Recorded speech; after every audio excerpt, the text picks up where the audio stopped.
May good news sa Malacanang sa sektor ng pabahay, seguridad, paglaban sa anomalya at cyber attacks. Yan ang ulat ni Gab Villegas.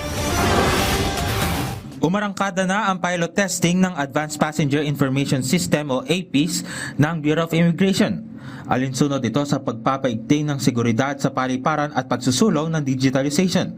Bukod sa APIS, nakikipag-ugnayan rin ang immigration sa Interpol para tiyaking konektado sa Global Security Watch Lists na magpapahusay sa pagbabantay sa posibleng banta. Alinsunod naman sa direktiba ni Pangulong Ferdinand R. Marcos Jr., nakatakda ng i-turnover ang 4 na 5-story building na housing project ng pamahalaan sa Peoplesville sa Davao City. Kabilang ito sa 72 housing project sa Davao City para sa may 7,200 pamilya.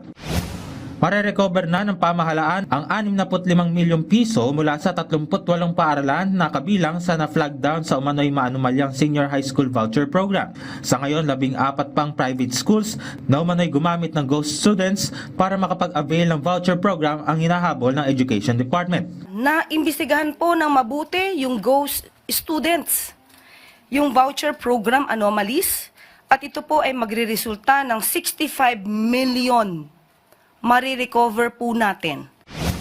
Pinatututukan ni Pangulong Ferdinand R. Marcos Jr. sa Department of Information and Communications Technology ang pagtugon sa pagtaas na cyber attack sa bansa.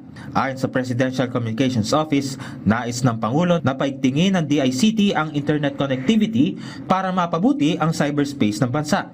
Kailangan rin i-update ang mga hakbang at regulasyon ng gobyerno para labanan ang mga banta sa cyberspace.